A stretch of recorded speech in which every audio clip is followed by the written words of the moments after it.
Manter a saúde mental talvez seja um dos maiores desafios da modernidade. Se esse assunto te interessou, não sai daí que esse episódio é para você.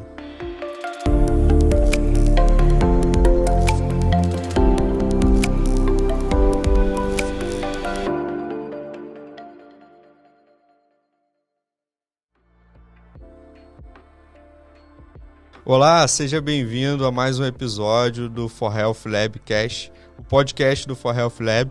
Eu sou o Gabriel Dias Rodrigues e hoje estamos aqui para falar de um assunto que vai te interessar muito, falar sobre saúde mental.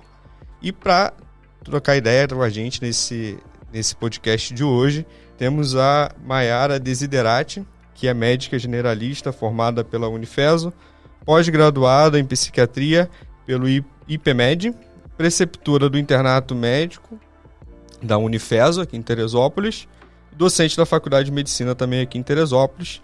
A Mayara ela atua na prática clínica e no ensino, conciliando cuidado, ciência e formação de novos profissionais.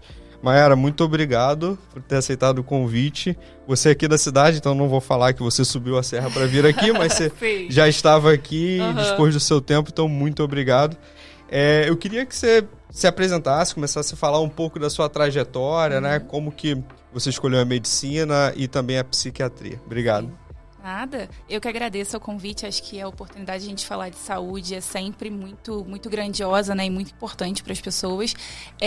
A minha trajetória, na verdade, na medicina é até difícil de eu explicar exatamente, porque eu não sei te dizer em qual momento que eu decidi que eu queria fazer medicina. Eu até estava pensando um pouco sobre isso ontem, né? E não sei, eu sempre falei que eu queria fazer medicina desde que eu era criança. Acredito que não conscientemente, talvez achasse legal, porque é um pouco, né, cinematográfico a medicina, talvez isso.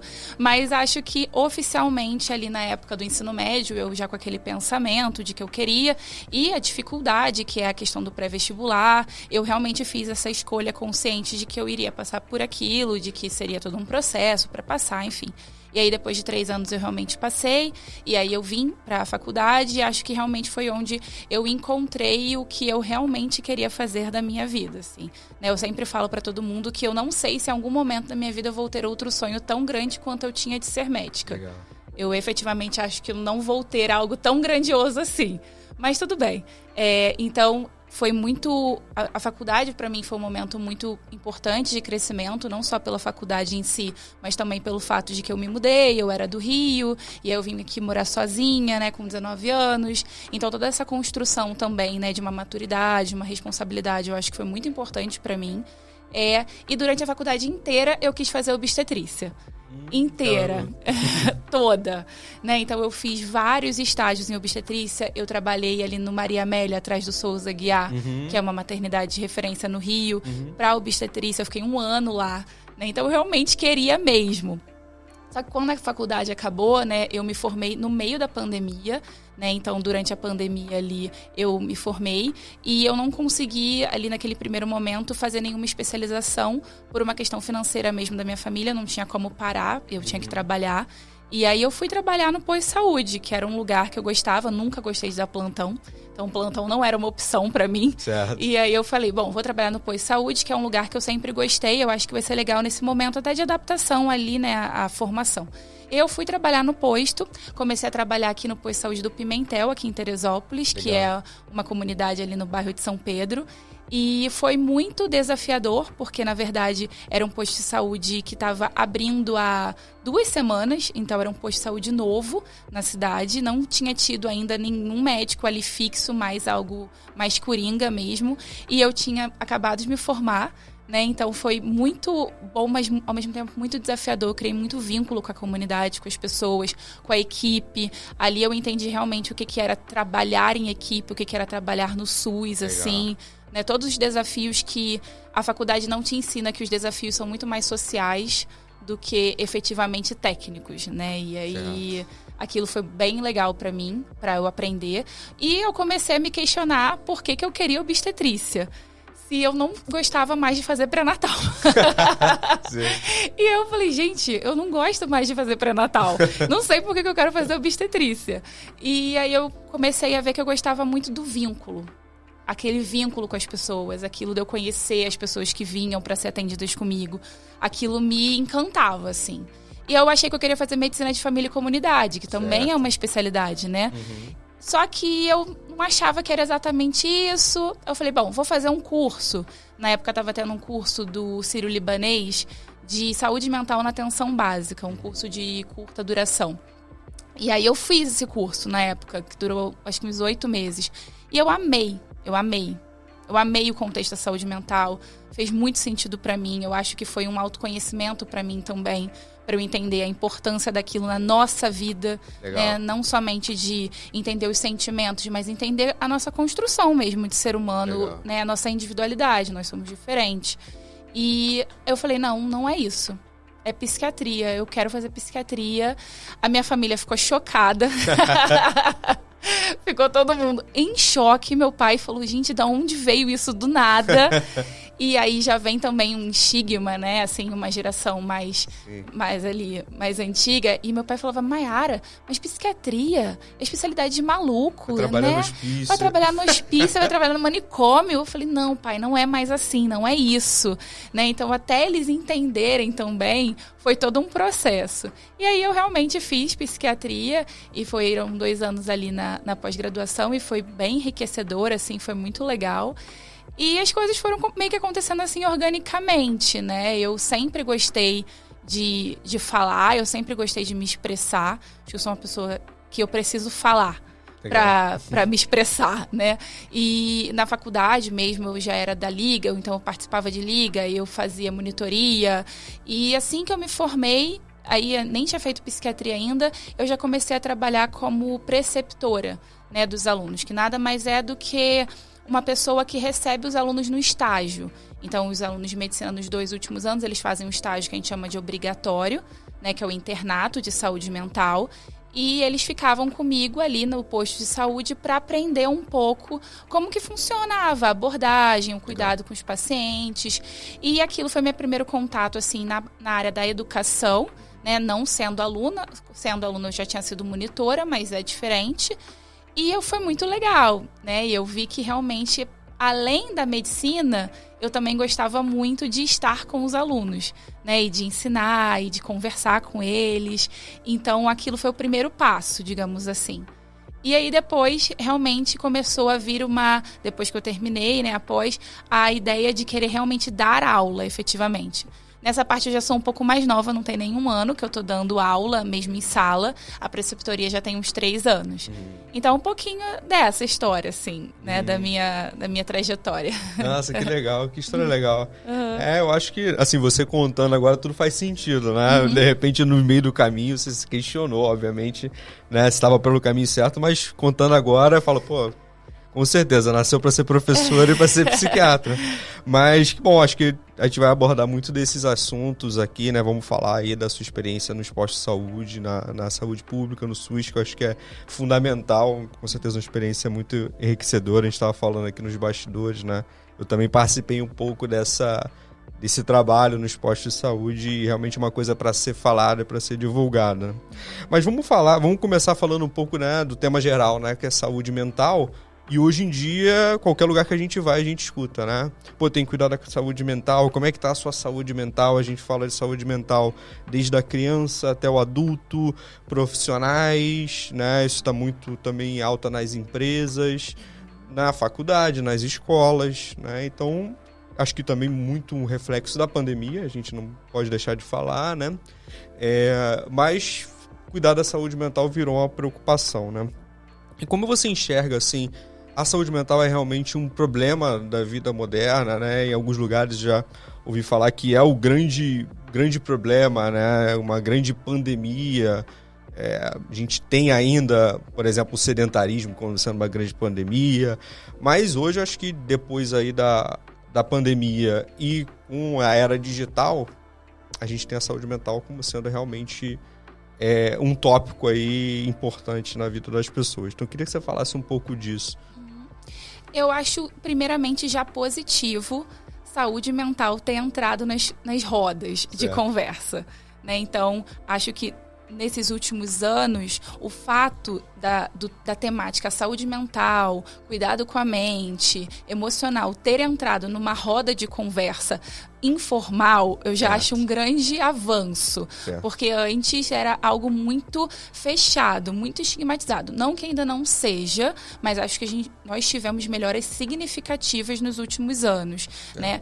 Acho que não tem como a gente falar sobre saúde mental hoje sem citar a história um pouco da saúde mental que justifica o estigma e o preconceito que a gente vê acontecendo até hoje, né? Então, se a gente levar em consideração que a reforma psiquiátrica começa ali entre os anos 70 e os anos 80, é algo muito recente. Até esse momento, nós tínhamos no Brasil um contexto muito hospitalocêntrico, né? As pessoas, para tratar as questões emocionais, elas tinham uma questão muito de institucionalizar. Colocar dentro do hospital, né, e fazer um tratamento que muitas vezes não tinha, porque as medicações psiquiátricas também são muito novas, né? Então, por exemplo, a fluoxetina é dos anos 90, que é um dos principais antidepressivos que a gente tem. Antes disso, nós tínhamos antidepressivos? Tínhamos, porém, com muitos efeitos colaterais, o que dificultava muito também a adesão ao tratamento. Né? Então, a própria história da saúde mental ela é recente e ela tem um certo peso histórico pelas questões que aconteciam dentro, né, dos manicômios. Eu até indico para todo mundo ver uma série que tem na Netflix chamada O Holocausto Brasileiro, que fala um pouco sobre o Hospital Psiquiátrico de Barbacena, que foi um dos grandes hospitais psiquiátricos que nós tivemos, né, e conta um pouco dessa história. Então, isso tudo associado traz muito uma carga negativa quando se falava sobre saúde mental. Porém, eu acredito que quando a pandemia chegou, né, ela deu um foco muito no nosso, muito em mim, né? Fecharam-se as portas do externo pra gente, literalmente. Né? Então, a porta da sua casa fechou. Você não podia sair. Você teve que olhar para dentro. Todos nós tivemos que olhar para dentro. A gente viu ali... Querendo ou não, né? Querendo ou não. Queira você ou não, você vai ter que olhar para você. Né? E para sua casa. As pessoas que estão ali, né? As relações que você tem, o seu trabalho, né? Porque antes você poderia ir ali para a empresa, mas eu não gostava muito do meu trabalho, mas eu ia para a empresa, eu conversava, as coisas ficavam mais leves. E agora que eu tenho que exercer o meu trabalho sentado na minha casa, com criança correndo, com a vida acontecendo e eu ali tentando dar conta disso tudo. Então, acho que todos nós tivemos que olhar, e isso não somente associado a uma situação de estresse coletivo. Nós estávamos vivendo uma situação onde efetivamente tivemos medo de morrer. Efetivamente, não foi algo da ansiedade. Será que podemos? Não, poderíamos mesmo. Porque havia realmente um vírus que poderia gerar uma morte, não só minha, como das pessoas próximas a mim. Né? Isso foi experienciado por muita gente, né? Visto por muita gente. Todos nós, né? E além do fato que, jornalisticamente falando, a gente também tinha muito acesso a essas informações, né? Então, você ligava ali a televisão, você via isso o tempo inteiro. Eu estava lembrando disso um dia, eu achei uma loucura a gente ter vivido um gráfico de mortes diário. Né? Então, a gente olhava o jornal e falava, hoje morreram tantas pessoas, mais do que ontem, mais do que... Uma loucura. Quando a gente para pensar, fala, gente, como é que a gente viveu isso? Como não adoecer vivendo isso? Né? E as imagens e todos os contextos políticos, sociais, culturais que vivenciamos nesse período fizeram com que realmente o tema da saúde mental ele tivesse que entrar em foco. Não teve outra opção. Ele ficou escancarado pra gente. Porque o sofrimento e a angústia dali foi muito verdadeiro. Além do fato de que as questões do luto também ficaram muito em evidência, porque tivemos um problema do nosso ritual do luto que foi muito cortado. Né? Nós temos uma ritualística voltada para perda. Cada país tem a sua. Mas nós temos a questão do velório, geralmente, a questão do enterro em si. E isso teve que ser quebrado por conta da situação epidemiológica. Só que o impacto que isso tem no nosso emocional, na minha construção humana, é muito grande. E aí mais uma bolinha de peso, né, no adoecimento. E aí, junto com isso tudo, ainda tem o que você falou, da era contemporânea. Sim. Rede social, velocidade o tempo inteiro, né? Sempre tudo muito rápido. Eu tenho que me atualizar. Eu tenho que ver o que as pessoas estão fazendo. Será que eu estou dando conta? Aí, às vezes, a gente acha que tá. Aí você olha fulano e fala, nossa, mas fulano acordou 5 da manhã e correu e foi trabalhar. Eu não dei conta. São as comparações, né? As comparações. Então, gente, eu tô me sentindo ótimo. Nossa, mas olha aqui essa influenciadora. Olha a barriga chapada dela. Né? Então, tem muita comparação. Né? Em especial dessa geração que está mais envolvida na rede social, né? Dos anos 90 para cá, que transformou aquilo numa certa naturalidade. Né? Então, nós temos isso tudo acontecendo. É uma era da rapidez. Eu costumo brincar com os meus pacientes que antes a gente esperava o plantão da Globo para saber da tragédia. Hoje todo mundo já viu no Google Gloss e acabou. Já está todo mundo ali conectado o tempo inteiro, né? O plantão da Globo tá até atrasado, né? A gente já não... Acho que nem cria mais aquela expectativa, né? Que o coração acelerava. Pra gente saber o que era a notícia. É verdade, não tinha parado pra pensar nisso. A musiquinha do plantão da Globo perdeu toda a graça. Pois é. Porque, na verdade, a gente não tem mais aquele sentimento de o que será que aconteceu? A gente já sabe o que aconteceu há muito tempo. É verdade.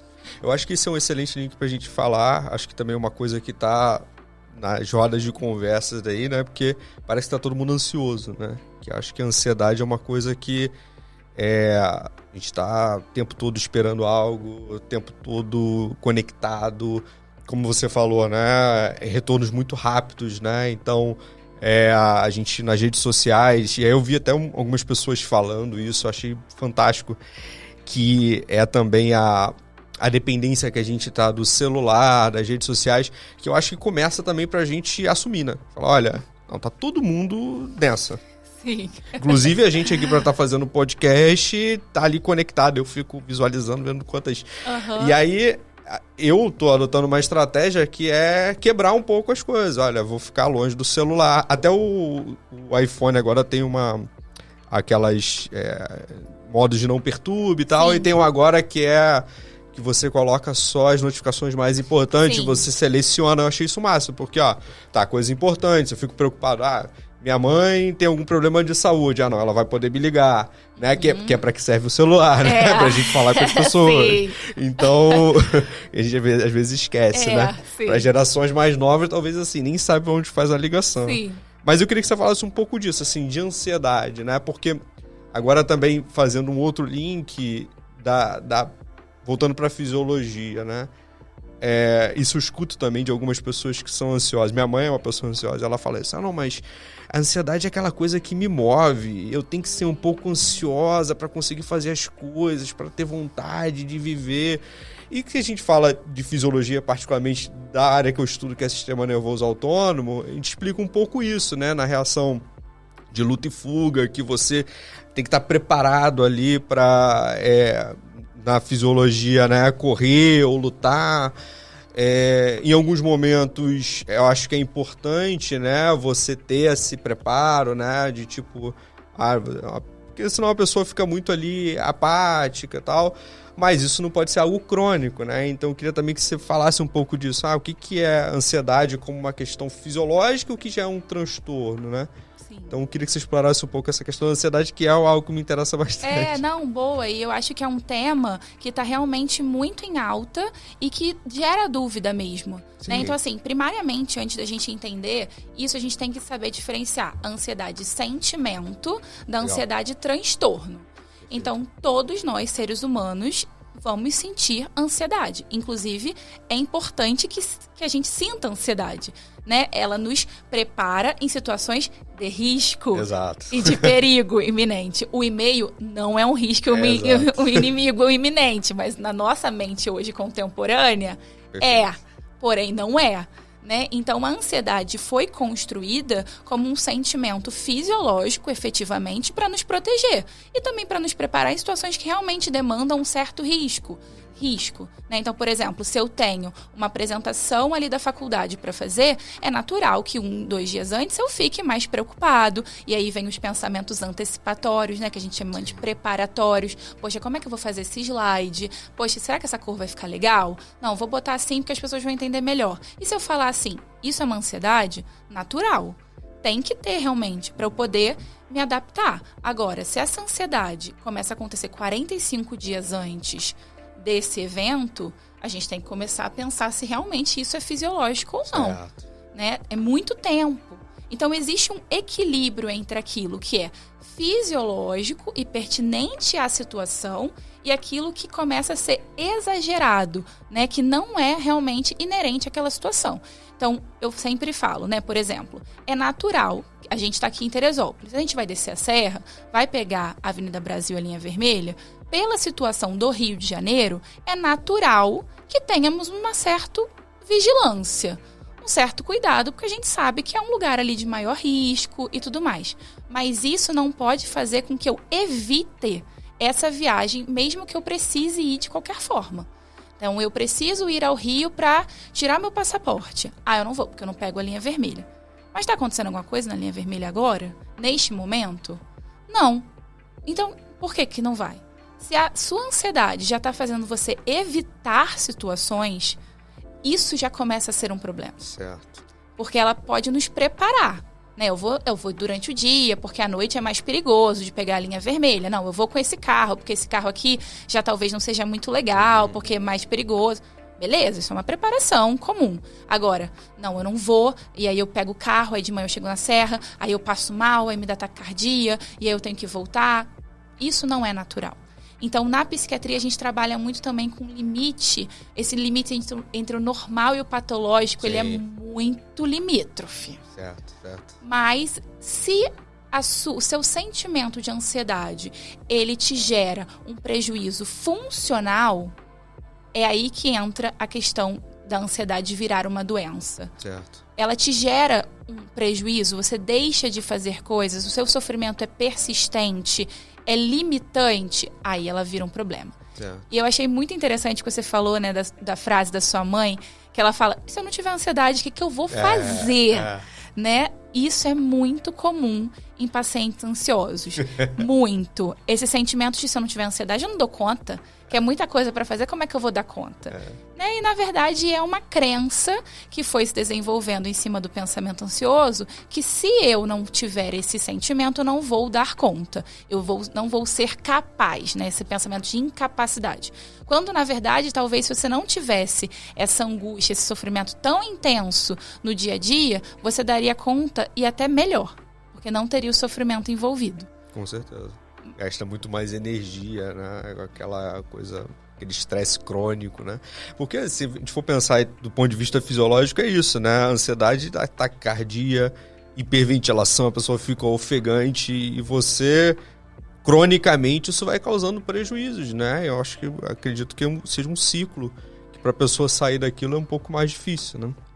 Sim. Mas eu acho que é um assunto que é muito bom a gente abordar, porque eu vejo que muita gente tem esse sentimento de ansiedade e muitas vezes não consegue identificar, que é aquela mesma história, né?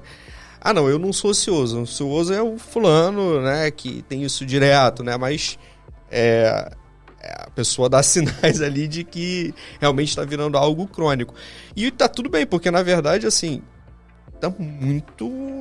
muita gente está ansiosa. Se continuar seguindo a lógica que a gente tem hoje, voltando, você falou o pessoal vai pro Rio e fica com medo de pegar a linha vermelha.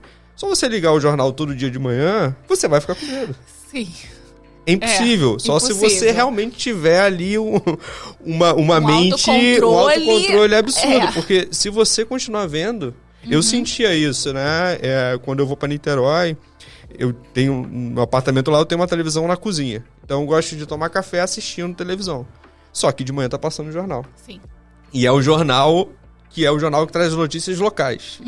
Que é diferente aqui de Teresópolis, que traz notícias mais brandas, né? Sim. Mas do Rio é assassinato, morte. E aí eu coloquei e falei, não, tem que parar. De manhã eu vou escutar uma música, vou fazer alguma coisa tomando café. porque o jornal não dá pra assistir. Sim. Então eu acho que é um pouco isso, né? De que, na verdade, acho que a gente não tem que negar, né? Que é ansioso porque o mundo tá a favor, né, disso. E eu queria que você falasse, assim, exemplos práticos, assim, de como que a gente pode tentar minimizar esses fatores externos, né? A gente estava falando também dos bastidores, né? De, tipo, deixar o celular, de, né, tentar controlar um pouco isso. Que dicas você daria, assim, nesse sentido? Eu achei super interessante você falar essa questão do jornal, porque realmente é um fator ansiogênico extremamente importante, né? Se você acorda 6 horas da manhã e você já liga vendo só tragédia, literalmente, morte, assassinato, roubo, arrastão, tiroteio, como não ficar ansioso? E aí, para eu poder, né, dar essas dicas, eu acho importante a gente entender como funciona o processo de adoecimento. Perfeito. Né? Então, por exemplo, dentro da psiquiatria, a gente trabalha com 3 pilares do adoecimento, porque a gente entende que ninguém adoece por um único motivo. Né? Então, não é somente um trauma que faz alguém adoecer, ou uma falta de serotonina que faz a pessoa adoecer. Não, não é isso. Existe um componente genético, ambiental e biológico. Perfeito. Que a associação entre esses 3 vão gerar o adoecimento. Então, o componente genético ainda não tem muito que possamos fazer. Pode ser que em algum momento tenha, mas ainda não tem. Então, se a gente tem um histórico familiar, algo nesse sentido, a gente tem um risco aumentado para um adoecimento emocional. Mas isso não tem muito que a gente possa mexer. O componente biológico é aquilo que nós temos em comum como indivíduos, como seres humanos, né? Porque a gente tem ali os neurotransmissores, né? Principalmente as monoaminas, serotonina, dopamina, noradrenalina, que há alguma falha dentro da estrutura de ação delas dentro do nosso cérebro que vai levando a um adoecimento. É justamente aí que as medicações entram, nessa estrutura das monoaminas, né? E isso é importante entender por quê? Porque a serotonina dentro do componente intracerebral. Não adianta tomar serotonina manipulada. Não vai fazer diferença. Porque, na verdade, nós temos até uma concentração bem alta de serotonina no sangue, dentro da plaqueta. Então, se eu doso serotonina num laboratório, por exemplo, vai vir um resultado. Mas esse resultado não tem a ver com o adoecimento psíquico. Porque essa serotonina que eu estou medindo é a da plaqueta, não é a do cérebro. Né? Então, existe esse componente biológico que nós dividimos entre todos, que existe uma individualidade, sim, mas dentro dessa parte é mais coeso, né? Tem mais similaridade. E o ambiental. E aí é no ambiental que a gente pode agir de alguma forma. Por quê? O ambiental é aquilo que nós vivenciamos enquanto sujeitos. E é subjetivo. Você tem uma história diferente da minha. Você tem estressores que são diferentes dos meus, que é diferente de qualquer outra pessoa. Isso nos faz indivíduos, né? Essa diferença. Então, você pode ter passado por um trauma na sua infância, eu posso ter passado por algo na minha adolescência, eu posso ter uma família que é assim, assim, assado, você pode ter outra que é assim, assim, assado. A união disso tudo com um fator biológico e genético que vai levar ao adoecimento. Mas o ambiental é onde eu, enquanto ser humano, posso agir mais ativamente. Por quê? Levando em consideração isso tudo que a gente falou sobre era contemporânea, uso de mídia social, uso do celular, televisão, eu posso ambientalmente fazer uma modificação. Então, de forma prática, o celular, né? A maioria dos congressos já pontua que existe um tempo ali limite de mais ou menos 2 horas, no máximo, por dia de uso do celular. Eles falam muito disso para criança, né? Para as crianças já tem um limite de tempo mais consolidado. Para o adulto, não tanto. Mas uma média seria mais ou menos isso. E aí, tanto que começam a surgir as ferramentas, que eu já acho uma ótima estratégia. Você usar o tempo de uso do celular, para que você saiba quanto tempo mais ou menos você está usando. Sim. Se você consegue limitar a hora, por exemplo, de parar de mexer, eu acho que isso é muito importante. Né? Então, por exemplo, 8 horas eu não mexo mais. Eu decidi que 8 horas eu só mexo se for uma urgência, igual você falou. Eu preciso responder a uma pessoa da minha família, eu preciso resolver algo que é inadiável, tudo bem. Mas a partir de 8 horas, se eu puder não estar mexendo em rede social, não estar vendo coisas que são loja, porque hoje, né, com rede social, você fica migrando de uma coisa para outra. Então, você tá no Instagram, ai, que linda essa blusa. Aí vai lá no site da blusa. Ai, essa blusa aqui tá mais barata no outro. Você nem queria a blusa. Né? E você já tá lá no outro site. Então, isso também é muito ansiogênico, porque isso ativa a nossa mente. Sim.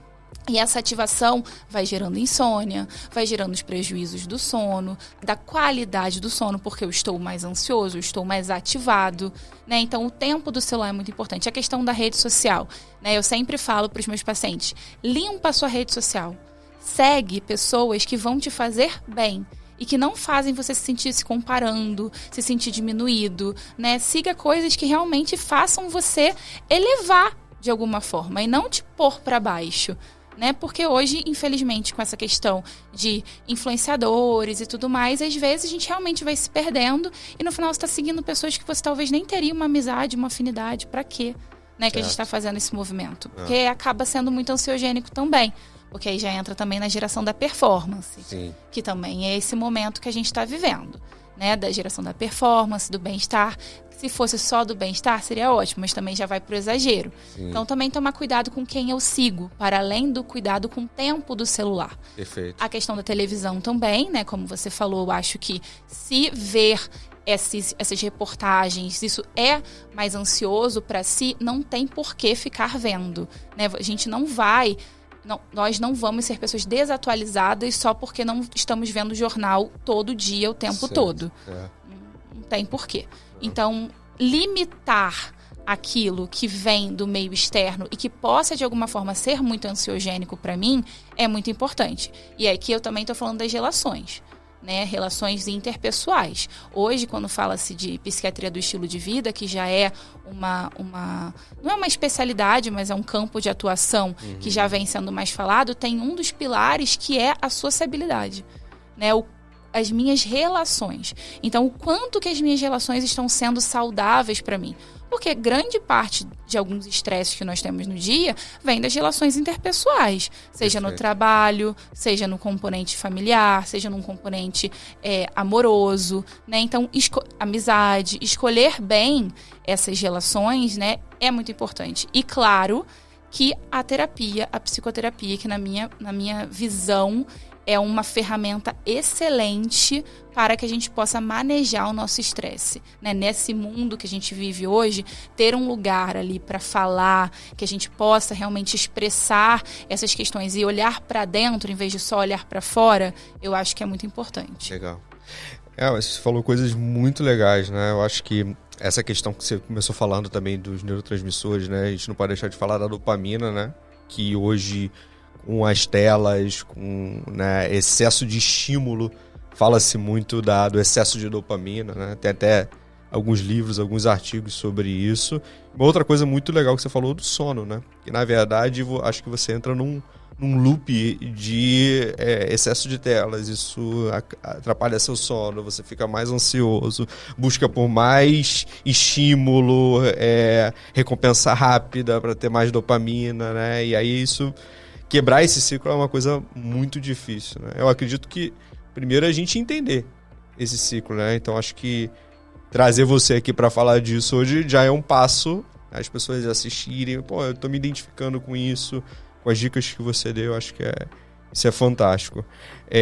Eu queria que você falasse agora um pouco, que você falou também do convívio social, achei muito legal, e agora pensando um pouco no contrário, né? Quando você se isola, quando você tem ausência do convívio social, né? Eu vejo também coisas assim, aplicativos para você encontrar pessoas, não de namoro, relacionamento, mas de você encontrar pessoas, socializar, porque eu acho que a gente tá perdendo um pouco isso, né?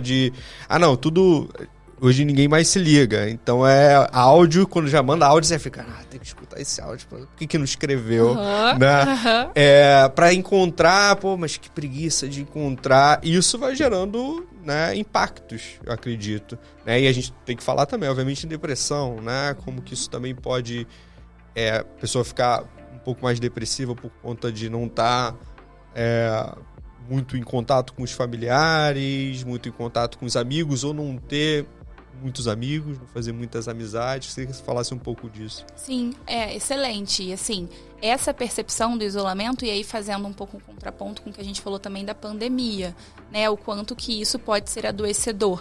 E sobre o isolamento social, o que a gente vem vendo é que está havendo realmente um movimento muito do individual. né? Estamos perdendo, enquanto sociedade, um pouco do senso de coletividade, que tínhamos muito, né? Eu até estava conversando um dia com uma colega que eu me recordo de quando eu era criança, eu basicamente ficava o tempo todo na casa da minha avó. Né? Então, assim, era o tempo todo muitas pessoas ao meu redor. Então, minha avó, meu avô, minha tia. E aí ia na casa da vizinha, e ficava. Eu lembro das vizinhas na casa da minha avó. E eu não sei o nome dos meus vizinhos. Não sei. E isso é uma diferença muito grande, né? De 25 anos para cá. Né? Por quê? Eu imagino que estamos com a rede social realmente criando um mundo muito nosso. Quase um mundo paralelo. Quase um mundo paralelo. A gente está vivendo aqui, né? Então, sou eu, as pessoas que eu mais gosto, e é isso, né? E talvez também estejamos um pouco mais, não vou usar a palavra preguiçosos, mas com um pouco mais de dificuldade de lidar com o diferente, né? Porque se relacionar é lidar com o diferente o tempo inteiro. As pessoas vão nos incomodar, mesmo que a gente ame muito elas. Sim. Porque nós somos seres humanos diferentes. Pode ser seu pai e sua mãe. Eles são diferentes de você. E vai ter coisas no comportamento deles que vão lhe incomodar. E que a gente tem que estar apto a aprender a lidar com isso. Né? Em alguns momentos, pode ser que esse relacionamento realmente seja de alguma forma abusivo e você não vá lidar mais, né? Se conhecendo e tudo mais. Mas num sentido mais saudável, de diferenças mesmo comuns do dia a dia, eu acho que talvez estejamos um pouco mais intolerantes, né? Então, eu vou falar com fulano, meu Deus, mas fulano é muito chato. Vou nada, né? E com isso a gente vai se isolando. Não quero, não vou ficar em casa mesmo, porque já tem a TV aqui. Aí entra a questão do streaming. Pra que eu vou no cinema? Daqui a um mês já tá aqui de novo. Pra que eu vou? Daqui a uma semana já vejo aqui em casa. E nisso a gente vai se fechando. Tem até um filme, eu não vou lembrar se o nome desse filme realmente é Ela. Talvez seja. Que é com o Joaquin Phoenix. Que ele fica apaixonado por uma inteligência artificial. Acho que eu já ouvi falar. Eu não tenho certeza se o nome é Ela. Mas, enfim, é um filme muito interessante que foi lançado há muitos anos. E quando você vê hoje, você entende o quanto que realmente aquilo é plausível de acontecer. E ele foi se isolando, exatamente isso que você falou, né? Ele trabalhava numa empresa, aí ele tem uma inteligência artificial, ele começa a se envolver com ela, ele começa a querer não sair mais de casa e daqui a pouco ele está intolerante, né? Aos estímulos externos. E esse isolamento vai realmente fazendo com que a gente fique mais fechado, mais introspectivo. O que não é exatamente um problema, mas acaba realmente levando a um adoecimento, né? E aí vem realmente a questão da depressão, que tem já por natureza sintomatológica o isolamento.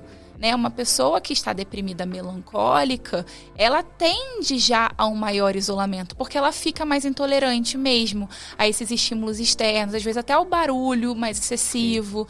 Então é natural que ela já comece a se isolar um pouco mais. E aí você junta, né, um adoecimento com um contexto social e coletivo que está evoluindo para esse caminho de menor coletividade. O cenário é muito complicado. Né? Então, por exemplo, epidemiologicamente falando, a depressão, estima-se que até 2030 ela já seja a segunda ou primeira maior causa de incapacidade do mundo. Perdendo, talvez, ali só para doença cardiovascular. Caramba.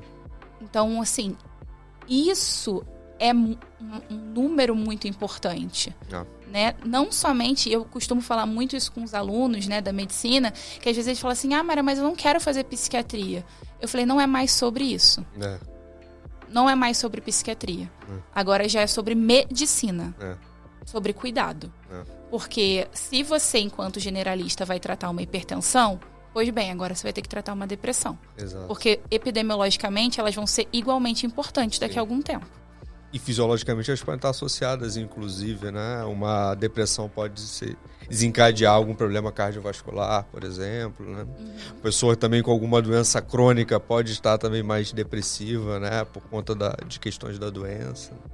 Eu acho que é legal também fazer um diferencial aí do sintoma depressivo da depressão, né? Do diagnóstico de depressão. Você poderia também falar, acho que é um assunto que vai despertar muita curiosidade. Para quem está em casa, pensando no público leigo, será que eu tô com uma depressão? Eu me sinto deprimido às vezes, isso é normal ou não? Perfeito. Nesse contexto, é importante a gente diferenciar tristeza Perfeito. de depressão. Igual a gente fez com ansiedade de transtorno ansioso. Né? Eu sempre falo, gente, vejam divertidamente. É muito psicoeducativo. Porque ele demonstra de uma forma... Aquilo não é desenho para criança, né? Assim, porque a criança acha bonito. Sim. Mas quem entende mesmo é o adulto. Exato. Né? Então, ele tem ali a tristeza, e fazendo um contraponto é isso. Nós, enquanto seres humanos, vamos sentir tristeza, sim. Faz parte da nossa vida. A tristeza, a angústia, momentos de desesperança. Porém, tem um limite. Né? Se a minha tristeza está relacionada a uma situação, a um fato, a um momento de vida mais difícil, poxa, o principal momento de vida da tristeza é o luto, né? Ou a perda de alguém, ou a perda de situações, de um relacionamento, de um casamento, de uma grande amizade, de um emprego, uma perda de uma expectativa, né? Essa perda de expectativa, ela vai gerar uma tristeza efetivamente. Sim. Porque você criou ali algo. E quando isso foi frustrado, é muito difícil para nós, enquanto seres humanos. Então, sentir tristeza nesses momentos é extremamente importante, inclusive fisiológico, normal, natural. Porém, se eu começo a ter uma tristeza imotivada, que ela ocorre de forma sem motivo algum, eu mesma não consigo te dizer assim... Por que eu tô sentindo isso? Eu não sei. Eu escuto muito essa frase. Os pacientes falam assim, Mayara, eu não tenho motivo para estar assim. Eu estou até me sentindo culpado, porque eu não deveria estar me sentindo assim. Mas eu não consigo controlar. Né? Então, quando essa tristeza ela vem sem motivo, ou então até com motivo, mas de uma forma tão intensa a ponto de te deixar paralisado, disfuncional, aí sim a gente vai falar realmente sobre depressão. Né? Então, assim, num sentido técnico, a depressão você tem que ter humor deprimido, né? Essa tristeza muito acentuada, e ou anedonia, que é uma ausência de prazer, de bem-estar, por um período mínimo de 15 dias, mais alguns sintomas, que aí envolvem apetite, sono, aí alguns pensamentos que podem ser um pouco mais perturbadores, de desesperança, enfim. Então, a depressão, para se tornar uma doença, eu tenho que ter isso tudo acontecendo de uma forma intensa, a ponto efetivamente de gerar ali um prejuízo funcional para aquele paciente, né? Então, aquilo que antes eu fazia, agora já é mais difícil. A gente fala muito do manto de chumbo da depressão, né? Um sintoma ali, que a gente chama que é aquela sensação que o paciente tem de que ele está pesado, que o corpo é pesado, para levantar da cama parece que eu estou carregando o meu corpo, né? Então isso também é um dos fatores que ajudam a gente a diferenciar o que é tristeza do que é depressão. Perfeito. Não, eu acho que pela sua fala fica evidente, né, a importância das pessoas procurarem acompanhamento profissional, né? Porque, de fato, a depressão vai causar diversos problemas na saúde da pessoa, mas tem tratamento, né? E eu acho que é muito legal você ter falado aí da sua experiência com seus alunos da medicina, de que o médico e o profissional de saúde, de uma maneira geral, tem que estar preparado para isso, né? Para enxergar isso, para encaminhar, de repente, para um colega, para um profissional, e para conversar com o paciente, né? Além dos profissionais de saúde, também os familiares estarem envolvidos para conseguir entender isso numa pessoa mais velha, no idoso, o que está acontecendo. Às vezes também está um pouco mais isolado, né? Dependendo da família. Então eu queria que você falasse agora pensando no profissional, né? Pensando nos profissionais de saúde, que, como você falou, né? Olha, eu não quero ser psiquiatra, não quero fazer psiquiatria, mas, olha só, você não tem pra onde fugir. Para você cuidar, para você ajudar as pessoas, você tem que entender, né, esses fenômenos que estão acontecendo. Claro. Então, assim, falando um pouco da educação, assim, do seu trabalho também como professora, né? Como abordar isso com os médicos e também com os profissionais de saúde, para conseguir entender, será que realmente esse paciente pode tá deprimido? Como que eu posso conversar? O que eu posso fazer? Falando um pouco para essas pessoas. Sim, eu acho que o principal ponto é abrirmos esse debate, né? Então, termos a possibilidade de falar sobre saúde mental em diferentes cenários. Eu acho que isso já vem acontecendo, né? Então, por exemplo, quando eu vejo uma programação, às vezes, de um congresso que nem é sobre psiquiatria, já há muitas mesas sobre saúde mental. né? Então, você já tem ali na cardiologia mesas que falam sobre ansiedade, por conta das relações, por exemplo, de um ataque de pânico com sintomas anginosos de um infarto, né? Então, você já tem esse momento. Já tem muita saúde mental nos congressos de medicina de família e comunidade, muita. Já tem nos congressos de ginecologia, por conta da depressão pós-parto, né? Das depressões intragestacionais também. Então, eu acho que, de alguma forma, cientificamente falando, nós já estamos observando um avanço em relação a isso, dentro das próprias especialidades médicas. Porque epidemiologicamente é isso, né, que você falou, não tem como. Não vai dar para fugir, é isso, é a realidade que vivemos atualmente.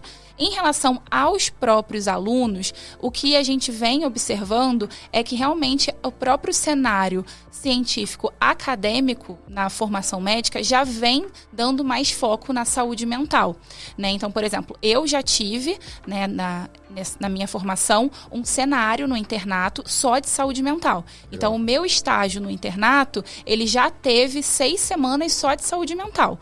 Algo que não acontecia talvez há 15, 20 anos atrás. Talvez a psiquiatria entrava ali como uma subespecialidade da clínica, algo assim.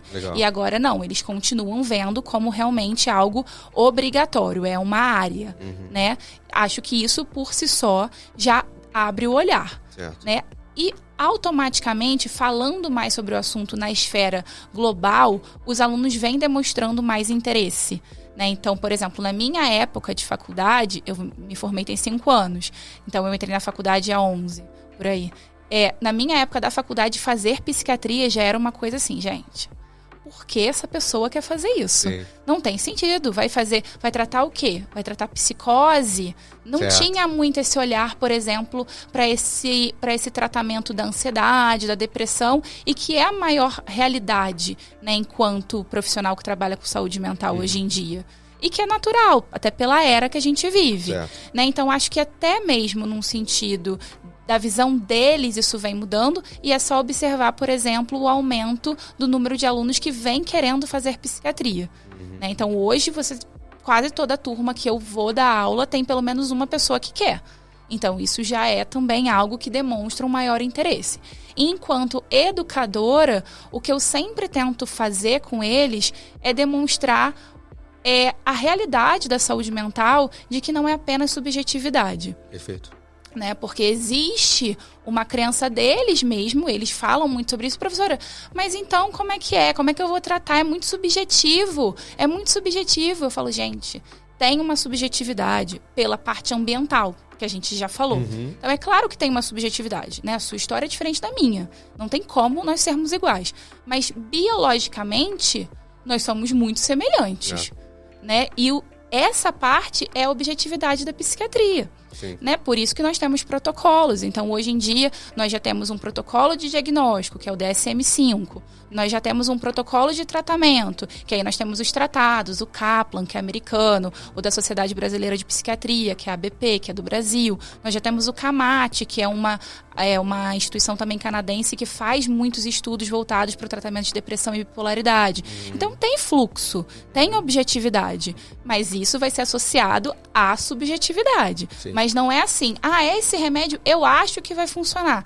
Não, eu tenho um protocolo, né? Então, eu vi ali, eu atendi um paciente, isso eu explico para eles, né? Se atender um paciente com depressão, vamos lá, quais são as primeiras linhas de tratamento para um quadro depressivo?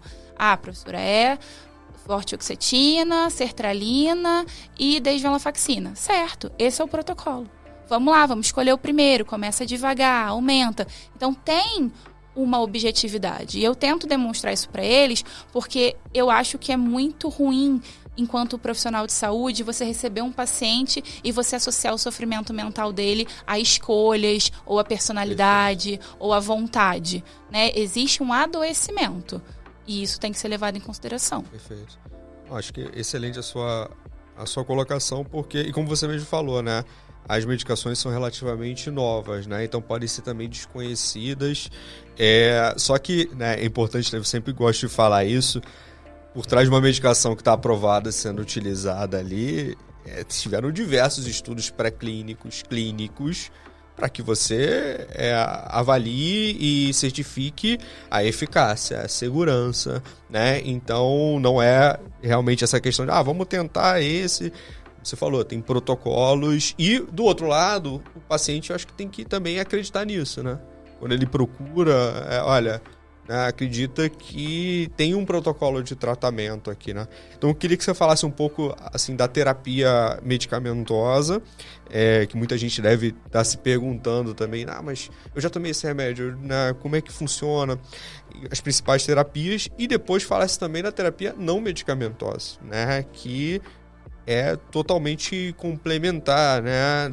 Eu gosto muito de, obviamente, pela minha formação, falar de exercício físico, que eu acho que fisiologicamente a gente já tem evidências de que você vai mudar a neurobiologia, né? Você vai mudar o funcionamento ali, né? Dos neurotransmissores.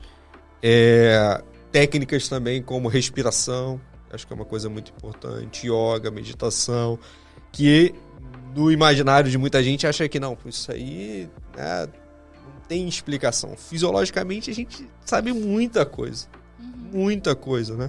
Então, eu queria que você falasse um pouco das medicações e depois a gente avançasse um pouco para as terapias também não farmacológicas. Perfeito.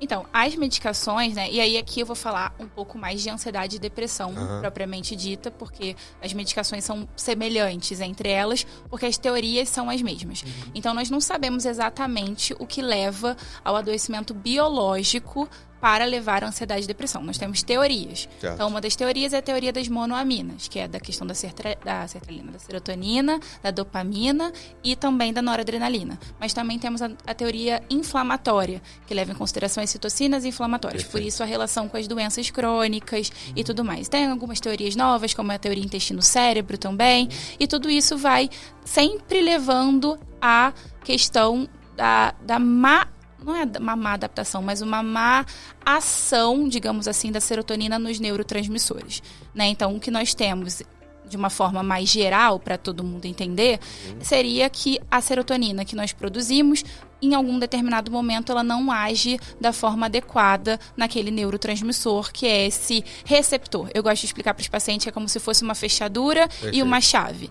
né? Então, é como se, assim, essa chave não está encaixando nessa fechadura. Não está encaixando. Então, a serotonina não está conseguindo fazer o que ela tem que fazer porque não está encaixando na fechadura, lá no nosso cérebro. Então, a medicação, ela vai agir justamente nessa deficiência, nessa dificuldade da ação da serotonina. Então, ela vai tem diferentes mecanismos de ação, né, que ela pode fazer, mas basicamente o que ela vai fazer é aumentar a quantidade de serotonina, principalmente na fenda sináptica, que é entre um neurônio, né, entre um neurônio e outro, fazendo assim com que você tenha um melhor funcionamento dessa chave nessa fechadura. Perfeito. Ou talvez dando outras chaves para outras fechaduras, né, abrindo ali, ampliando essa gama de ação. E é isso que a medicação vai fazer. Ela vai pegar e vai conseguir ampliar um pouco mais a ação dessas substâncias que, para nós, para o nosso funcionamento psíquico, são muito importantes. Então, a serotonina, que é muito importante para a questão do bem-estar, a dopamina, que tem muita relação com recompensa, com prazer, a noradrenalina, que quando em excesso também acaba gerando as crises de ansiedade, né, que vamos sentir ali o coração acelerado, a sudorese, os tremores, enfim. Então, a medicação ela age um pouco desta forma. E o objetivo é justamente tratar esse déficit biológico. Então, o adoecimento vai gerar esse prejuízo, a medicação vai lá e vai tratar, né? Por isso que não faz efeito imediatamente. Né? Então, eu sempre explico isso para os pacientes. Não vai fazer efeito amanhã. Vai demorar uns 30, 40 dias para fazer efeito, porque o seu cérebro vai estar aprendendo... Tem que reorganizar ali o sistema nervoso. Isso demora, né? Não tem como fazer isso de uma hora para outra. Então, eu sempre explico, vai demorar um tempo. No início, pode ter alguns efeitos colaterais, que é natural, né? Eu sempre explico para os pacientes também. Se você tomar dipirona todo dia por 30 dias, você pode ter algum efeito colateral. Sim. Então, é normal termos alguns efeitos colaterais. Que, claro, com o acompanhamento, a gente vai prestando suporte, vai orientando, a gente vai esperando alguns efeitos mais comuns, então a pessoa já sabendo também, o paciente, já dá uma tranquilidade. Paciente, porque aí já sabe, né? Tipo, eu já sei que pode dar dor de cabeça. Então, tudo bem. Eu já sei que pode dar uma azia. Tudo bem, normal. Isso vai muito da psicoeducação também. Eu entender o que eu tô tomando, a importância disso. Porque entendendo a importância que eu vou tomar. Se eu pego e te falo aqui, toma esse remédio aqui. Você não sabe o que é, para que serve, você não vai tomar. Né? Mas entendendo o porquê, aí sim eu entendo. E também não somente tomar a medicação, mas a regularidade da tomada. Para fazer efeito, tem que tomar todo dia, senão não vai fazer efeito. Né? O tempo de tratamento, não adianta tomar por 1 mês e depois parar, porque aí também não vai ter essa neuromodulação. Né? Então a gente precisa de um tempo de tratamento mínimo, que geralmente é no mínimo 12 meses, mas depende também muito de cada paciente. Então isso tudo faz parte do tratamento medicamentoso. E aí não existe melhor antidepressivo. Isso também é algo que as pessoas perguntam muito. Qual o melhor? Né? A sertralina funcionou, qual o melhor? Não tem essa resposta. Porque isso é individual. Isso vai depender de cada paciente.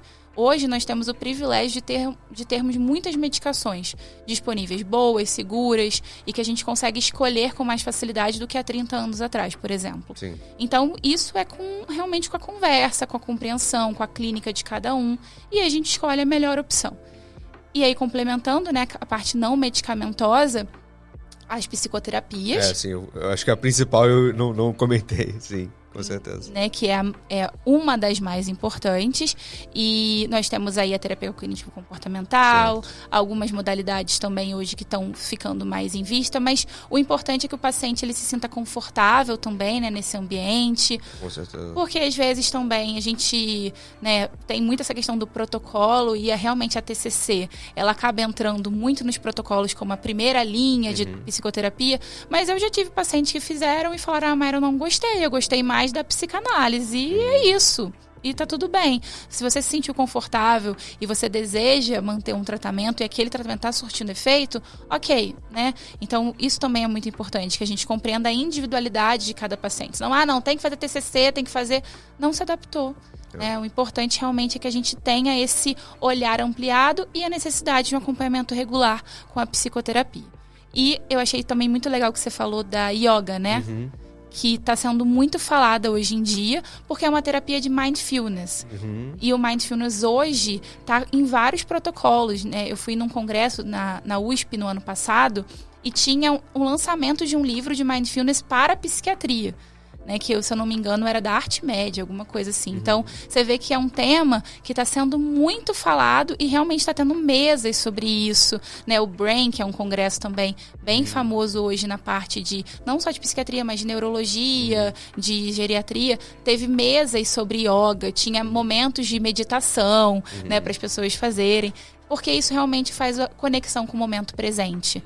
Né? E é isso que hoje, na sociedade contemporânea, a gente perdeu. A gente vive amanhã, a gente não vive hoje. A gente vive o que vai acontecer daqui a 1 mês, 2 meses, 1 ano, como é que vai ser. E a gente acaba esquecendo que o único dia que a gente tem efetivamente de verdade, na verdade, é nem hoje, né? É o segundo de agora, porque a gente não sabe o que vai acontecer daqui a 10 segundos.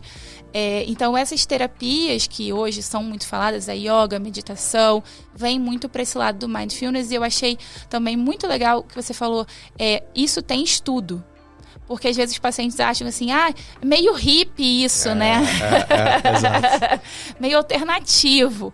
Não, gente, já pode até que tenha sido um dia que era isso.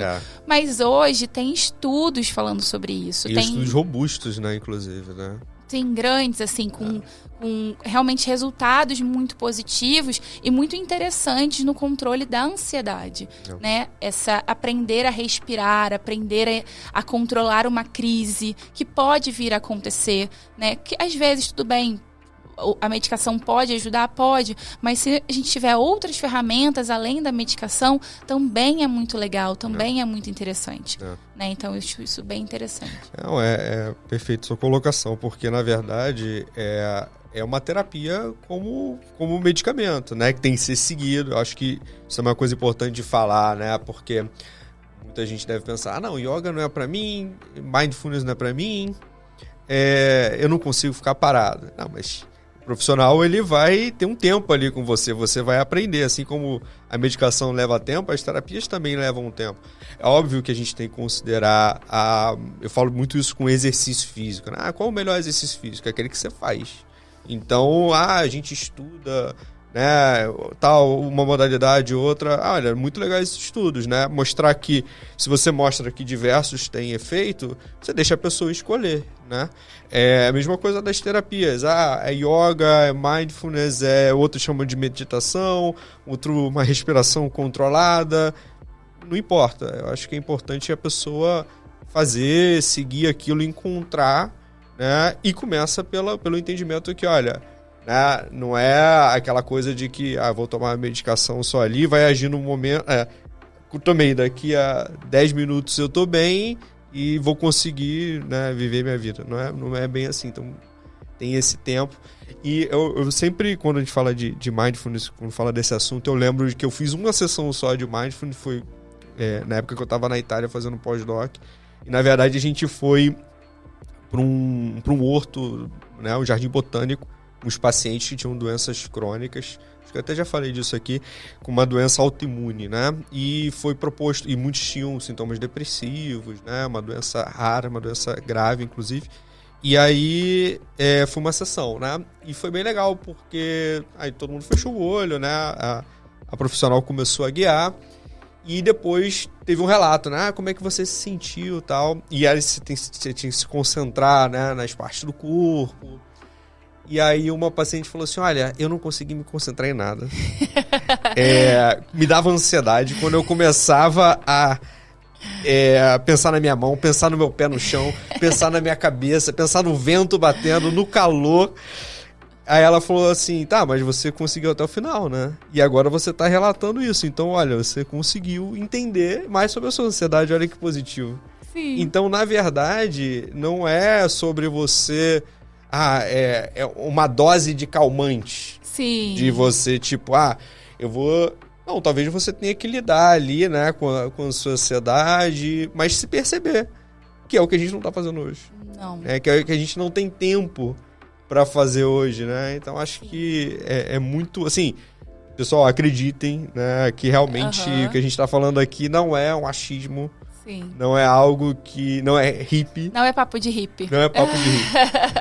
Acho Sim. Legal. Eu adorei essa história, porque eu também, uma vez, eu fiz yoga um tempo, e bem no início da yoga, essa respiração, aí eu virei pra professora e falei assim, eu não paro de pensar.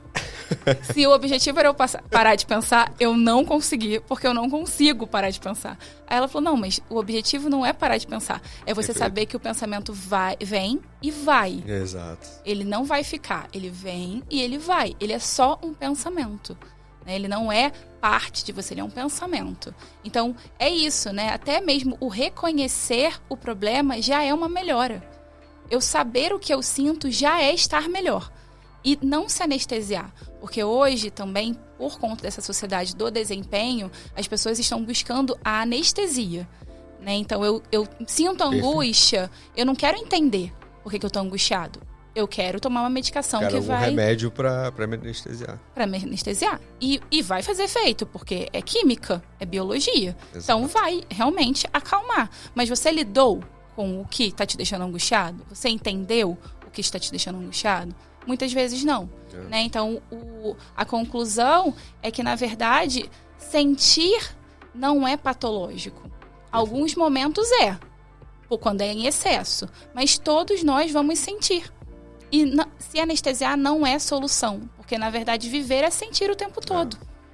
Talvez uma solução aguda ali, né? Mas pensando cronicamente, não é solução. Vai resolver. Claro que a gente não está falando assim de um componente de uma pessoa que tem um ataque de pânico. Sim, claro. A gente está falando de um contexto normal, sem patologia, né? Fisiológico da angústia. Claro que num sentido de ataque de pânico, essas medicações foram feitas para isso.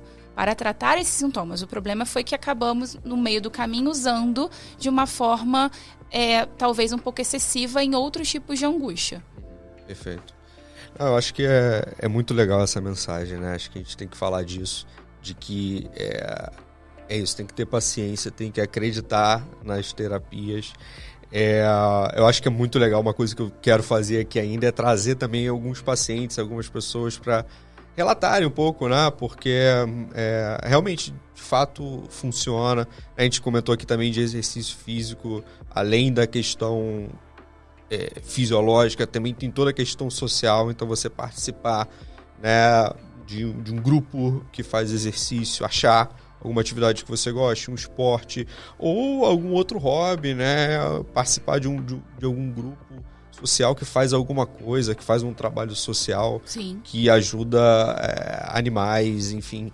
Eu acho que isso daí dá sentido à vida, né? Propósito. Acho que se você não buscar isso em algum momento, realmente é uma coisa que vai ser bem prejudicial para a saúde mental, né? Sim. E aí, falando disso, né, a gente falou lá no início, falando da sua carreira do NASF, acho que é fantástico, né? Como a gente já tinha comentado, o NASF, você até me corrige que agora mudou um pouco a nomenclatura, mas é um grupo ali de atenção multidisciplinar, né, à saúde da família, que presente nos postos de saúde. Então, é importante a gente falar dessa iniciativa, que não é algo novo, né? Já tem algum tempo e que ajuda muita gente, né? Porque nem todo mundo vai ter acesso, né, a, de repente, pagar por uma consulta, né? E tem aquilo, tem aquele suporte, né? Como que está funcionando hoje na parte de saúde mental? Fala um pouco da sua experiência.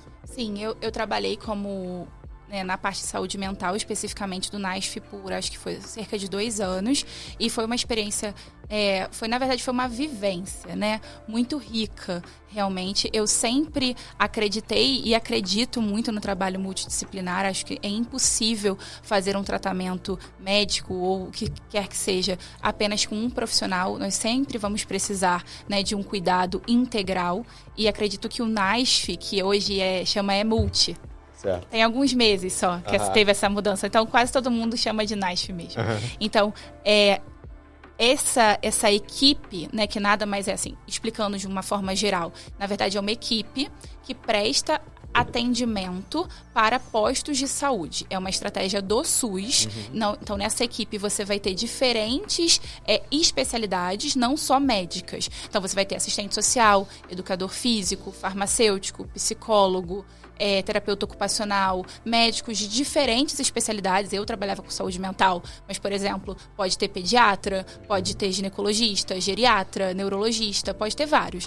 E o objetivo é justamente que eu traga um pouco de uma informação especializada para dentro do PSF. Porque dentro de um PSF, dentro de um posto de saúde, eu tenho ali um médico generalista, eu tenho um enfermeiro, é uma saúde mais clínica geral. Perfeito. E dentro do NASF você vai ter uma certa especificidade do cuidado e trazendo também para além de um cuidado médico, né? Descentraliza um pouco isso. Então, por exemplo, algumas das experiências que eu tive enquanto NASF, nós tínhamos rodas de conversa entre idosos, né? Então, nós criamos algumas rodas de conversa entre idosos em alguns postos de saúde aqui de Teresópolis. E teve uma experiência que foi muito legal, que inclusive foi no posto de saúde do Pimentel. Eu estava na transição entre sair de lá e entrar para o NASF, só que eu sempre tive muito contato com o NASF. Então, mesmo sendo médica do posto, eu já fazia muito contato com eles. Então, acabou que eu trabalhei lá efetivamente por 2 anos, mas eu sempre tive esse contato. E a gente fez essa roda porque percebemos que no dia do educador físico, tinha um educador físico, que é o Márcio, que trabalha aqui em Teresópolis, que ele ia lá para fazer alguns atendimentos com os idosos, fazer atividade, né? Isso é muito comum em postos de saúde. E a gente percebeu que, na verdade, só tinha idosos. Porque eu acho que inicialmente nem era só de idoso, era de educador físico no geral.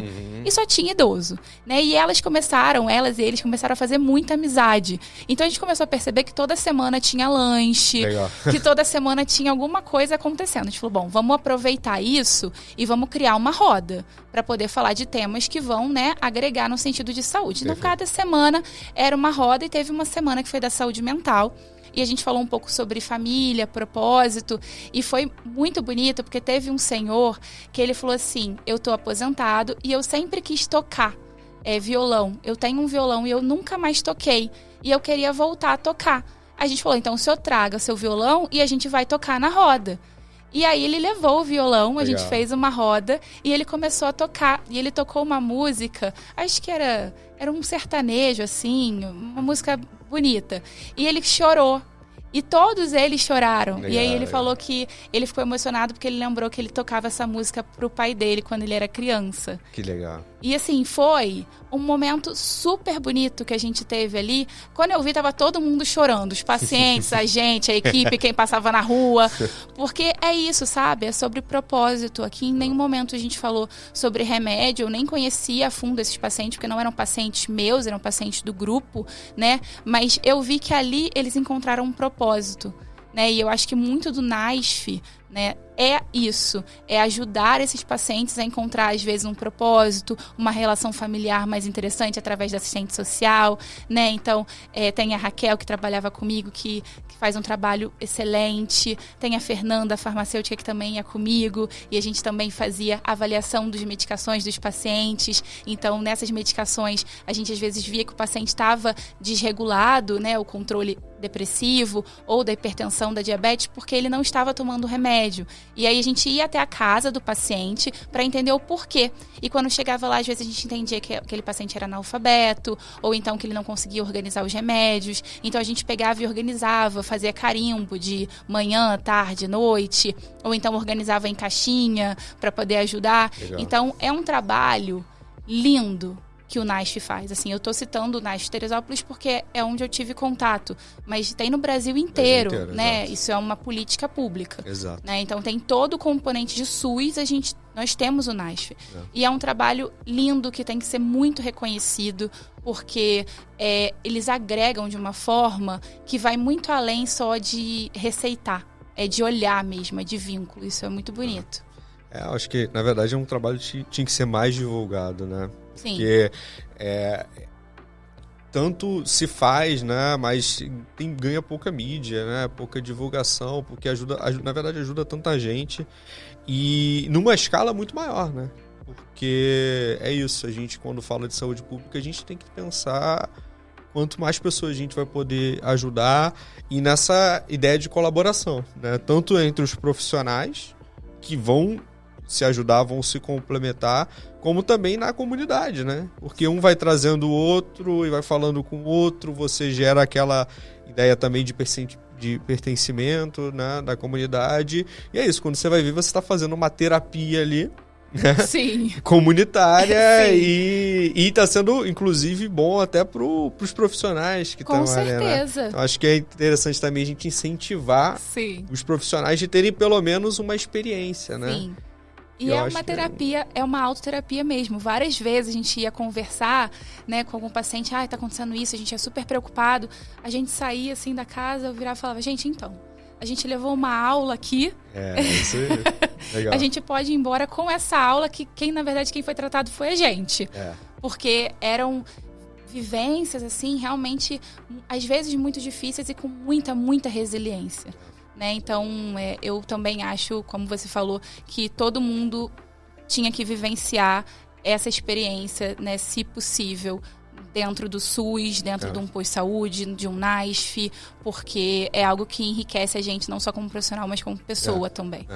E é engraçado porque, assim, eu tive uma experiência no exterior e lá se fala muito, se faz muito essa terapia multidisciplinar. Mas sem a estrutura que a gente tem aqui no Brasil. É impressionante como aqui o SUS, a gente tem uma estrutura de coisas que já funcionam, já estão implementadas, e a gente precisa valorizar mais, a gente precisa de mais incentivo. Mas muitas coisas, eu até, quando eu comecei a trabalhar nos postos de saúde, eu comecei a pensar isso, mas eu vou tenho vontade de criar alguma coisa. Não, já existe. Você só precisa saber, falar com uma pessoa que já faz, para você unir forças, mas já existe, já está regulamentado, já é política pública. Sim. Esse é um nosso grande diferencial, assim, em relação a outros países. Outros países ainda estão, não, a gente pode implementar isso, tal, como é que vai fazer, não tem um sistema como o nosso, né? Então acho que a gente tem que falar isso aqui, tem que valorizar. Para quem está assistindo também, procurem saber, né, quais são essas iniciativas e valorizem, né? Seja você profissional de saúde, seja você, né, a população em geral, né, que pode se beneficiar disso ou pode indicar para alguém, né? Sim. Acho que isso é bem legal. Sim, valorizar o SUS, né? Com certeza. Muito importante. Isso é muito importante. Bom, eu acho que a gente já está chegando mais para o final, né? Essa conversa poderia rolar em diversos episódios, né? Inclusive está convidada para vir novamente falar de algum outro assunto. Com certeza. Eu acho que foi um papo muito prazeroso, aprendi muito aqui. Igualmente. E queria que você deixasse um recado final, assim, pensando em quem está assistindo, né, de tudo que a gente falou. Uma mensagem aí também de, né, incentivos. Depois pode divulgar também suas redes sociais, onde te procurar.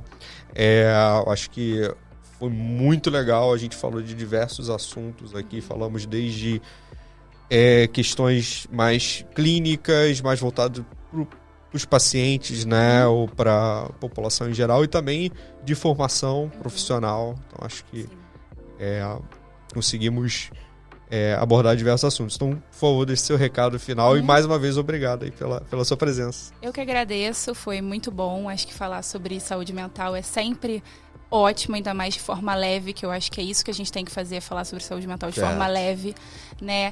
Eu fiquei pensando, que mensagem, porque eu sou péssima para decorar frases. Eu adoro várias frases, mas eu nunca lembro. Mas tem uma frase que eu gosto muito e que eu sempre tento lembrar a mim mesma, que é: nós podemos correr uma maratona, mas não podemos viver nela. Perfeito. E eu acho que essa frase é a frase da nossa era. É verdade. Né? A gente quer viver na maratona, não tem como. Dá para correr, agora viver não dá.